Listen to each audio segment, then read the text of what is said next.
Hello Aries, Sun, Moon Rising, and Venus signs. Kamusta kayo? Sana po ay nasa mabuti kayong kalagayan. Welcome back po sa Star Tarot. Kung bago kayo dito, welcome din po kayo. Please subscribe, like, share my videos, and leave me a comment kung naka-resonate po kayo. Thank you. So Aries, ganito muna yung pagpipili natin ng cards kasi hindi ako shuffle ng cards at masakit po ang aking kamay.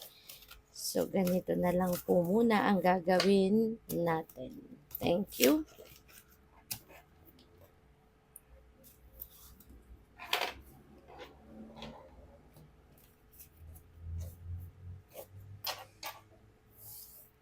Ayan po.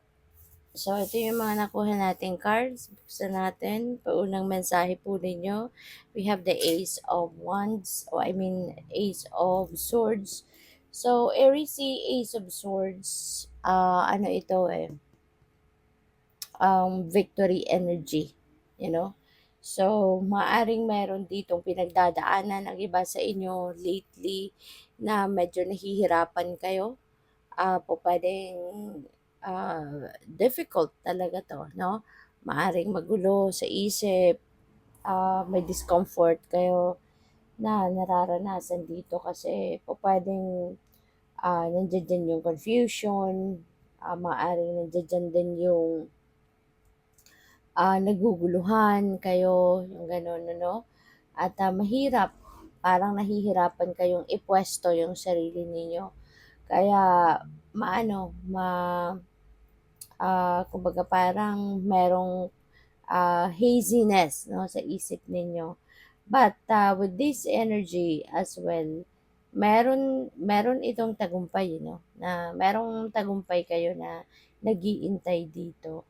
At dahil diyan, maari kasi na meron kayong mga epiphanies, merong dadating, no, na divine guidance sa inyo ang universe at yun ang magpapalinaw sa inyong isipan. Yun ang magdadala ng clarity sa isip ninyo.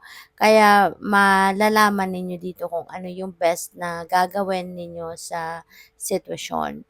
Kaya kaya ninyo yan mapagtatagumpayan kung ano man ang difficult situation na pinagdadaanan ninyo because eventually magkakaroon na kayo ng clarity of thought, no?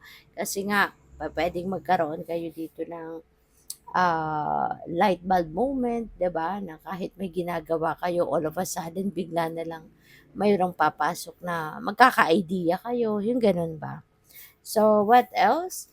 We have the sun energy. Wow, Aries, napakaganda nito. Si sun, maswerte, no? Maswerte yung energy na ito. Kaya maaring dadating dito yung swerte ninyo, magiging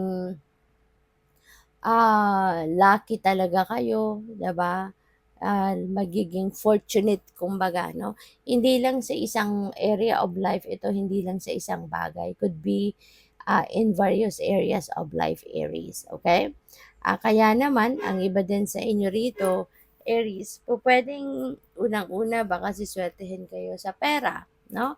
You will be lucky enough pagdating sa pera.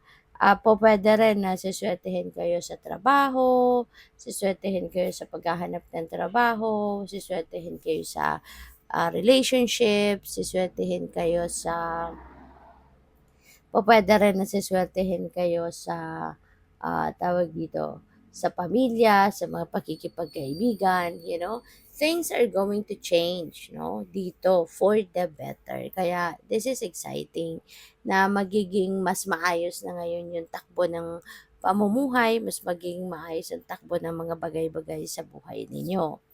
So, we have the King of Swords. Maaring related ito dito kay Ace energy. So, po pwede na si King of Swords, this is someone kasi na pwedeng nasa mataas na posisyon na trabaho siya. And baka boss mo to, you know. Kasi kung kunyari, yung issue mo dito, yung pinoproblema mo, related lalong-lalo na sa trabaho, maaring siya talaga yung lalapitan mo, si King of Swords, Kasi, maaaring siya yung sa tingin mo mas nakakaalam kung ano yung best na gagawin mo. Since, kung related nga ito sa trabaho, 'di ba, na issue na, ano ninyo, kinakaharap ninyo. Kaya maybe you're going to consult, with the King of Swords, no? Whoever this is sa buhay ninyo. So what else? We have the devil. Yan. So this is Capricorn energy. Kaya po pwede na si King of Swords, kung sino man ito na boss ninyo, maaring isa siyang Capricorn, no? Po pwedeng ganun. Or baka ikaw yung merong mga Capricorn placements ngayon sa iyong chart. So what else? We have the Nine of Cups. So talagang maswerte ka ngayon. You will be blessed, no? Si King of Cups kasi, ano ito eh, wish fulfillment, no? Energy. Kaya po pwedeng merong mga wishes kayo dito na magka-come to fruition. Meron kayong mga pangarap na matutupad na sa ngayon or po pwede rin na ano yan, po pwede rin na mga goals mo yan or ah, mga heart's desires mo na talagang, ngayon ibibigay na sa'yo ng universe. Baka sasabihin ng divine na it's about time now for you to enjoy that. Kaya magiging masayang-masaya kayo. Ano? Aside from that, may maraming blessings talaga ang pupuwedeng dadating, no? Kasi this is also about blessings. Kaya happiness, joy will be yours. Yun ang mga talagang mai-experience mo sa ngayon. So, napakaganda, napakaswerte at napakasaya, no, na magiging, ah, ano ninyo rito, mga experiences dito. So, we have judgment. Judgment is, paalala sa inyo na it's about time na for you to take action, no, doon sa mga sitwasyon na kailangan na ninyong, i-address, you know. Pupuwedeng ano 'yan, eh, pangyayari 'yan, sa buhay ninyo na paulit-ulit, alam mo 'yun, nangyari na. Pupuwedeng problema kasi 'yan ano, or may mga ilang issue kayo dati na sa buhay na hindi ninyo pinapansin. Alam mo 'yun, hinahayaan niyo lang na lumipas ang panahon ta's nagfe-fade away din siya. Pero since hindi mo pa 'to ina-address, hindi mo pa natututunan yung lesson na dapat ninyong matutunan from this situation, kaya balik ng balik ito sa'yo. Kaya nga maaaring nandito na naman siya, 'di ba? Ito na naman, nandito na naman yung sitwasyon na ito. Kaya sa ngayon, this could be paalala sa inyo na once and for all, i-address mo na 'to. Sana'y matutunan mo na kung ano yung lesson na hatid ng energy na 'to para nang sa gayon hindi na 'to maulit, hindi na 'to bumalik, 'di ba, sa buhay ninyo, okay? So, good luck and thank you for watching Love and Light. Namaste.